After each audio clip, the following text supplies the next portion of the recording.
Приветствую вас на моем канале, с вами Захар. Вот изделие, которое летом я делал, показывал тягу здесь. Какая отличная тяга. Но он был влажный, мокрый. Вот сейчас позвонили мне заказчики, сказали: давай начинай, ты делал, покажи, как это топится, чтобы мы знали. Потому что мало кто понимает, что оно должно выстояться, как оно должно работать. И вообще для некоторых людей впервые это в жизни, что бывает вот новый дом, новое изделие, камин. И как делать так, чтобы у нас было все замечательно.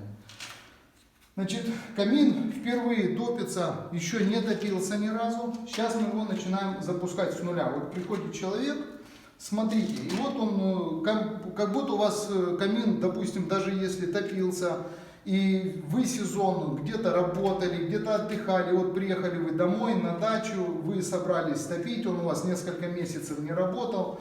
Что надо сделать? Открываем задвижечку.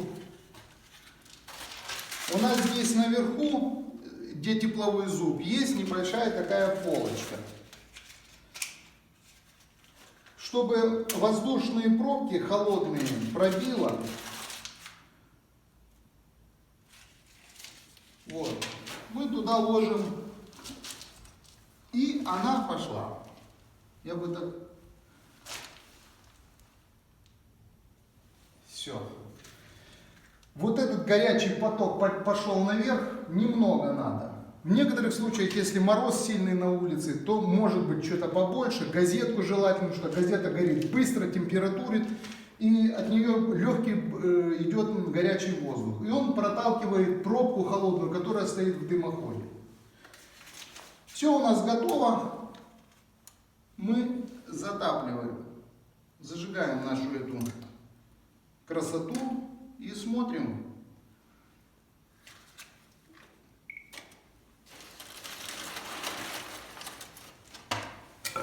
Подложим дровишек. Уже заранее приготовим. Топим пока с открытой дверцей, чтобы дать горячему газу пройти весь наш канал. Стояк длинный, сделать ему хорошо. И самое главное, топка нулевая, и поэтому она у нас пошла с нуля. Все, пошел треск, тяга пошла. Задымленности нет, как видите. И вот мы начинаем получать результат. Смотрите, густой дым выходит и сразу же уходит наверх. Сразу же. Это обеспечивает нам хорошую тягу, правильное сечение портала и дымохода. И вот это нам позволяет все свободно, без дыма иметь у себя в доме, в квартире костер. Вот, пожалуйста, отличная тяга. Но пока у нас все пусть идет с открытой дверцей. Потому что когда мы только закрываем дверцу, увеличивается в разы температура. И сразу здесь еще кирпич не прогретый, он холодный, он нульцевый. Как говорится, с нуля, он должен немножко прогреться, набраться теплого духа. И тогда мы, конечно же, подкинем, у нас есть дуб, он более мощный, это такая строительная сосна пошла. Вот, потом пойдет дубок, и мы прикроем, и будем видеть, как это все стоит. Вот, пожалуйста, высохла, понимаете, она сухая топка, сухая рубаха, все стоит, и оно просто просится, чтобы ее затопили, просится, ребята, понимаете? Поэтому я прошу вас, давайте ей высыхать, давайте. Проблем с тягой никогда нет, потому что печник, когда строит, он знает, что тяга должна быть по-любому, при любом раскладе. Но теперь важно держать себя в руках, когда вы начинаете топить, она должна быть сухая. Не начинайте топить, когда она сырое стоит. Я недавно печь поставил, звоню людям, ну что, ой, мы вам благодарны, мы уже кушать там готовим там и все такое. Не основное отопление, у них там котел есть для отопления. Я говорю, потрескалась, вот немножко там, вот, ну ничего страшного. А я предупреждал, я только поставил, вы дайте ей месяц хотя бы, ей месяц выстояться. Все, пару недель максимум, все, люди не выдерживают. а вы хотите гарантию.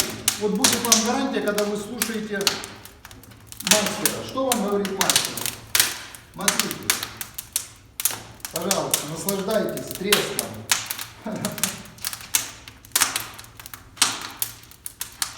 Вот моментально, когда стоит тепловой зуб, он вот так вот настроен, вот такая вот топка, вот так. И он излучает тепло в дом. Вот здесь вот стоять мне уже жарко, вы понимаете? А дом не отапливается еще, уже жарко. Здесь стоять уже невозможно.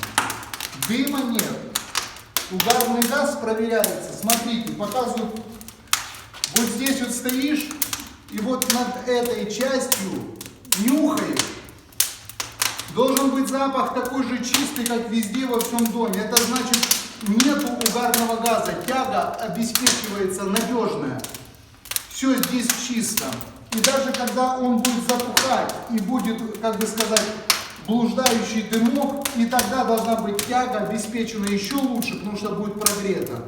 И также можешь сделать вот так вот, и будет чистый воздух, не будет дыма. Если есть дым, значит плохая тяга, значит уменьшается тяга. Это другой случай. Вот, пожалуйста. Отлично. Просто наслаждение. О, прям уже руки тянутся кинуть больше, уже тянут дуба накидать. Но здравый смысл говорит, надо потерпеть, держать себя в руках. Ну, на этой положительной ноте я заканчиваю. Вот, желаю вам хорошей тяги, хорошего настроения. Всего доброго.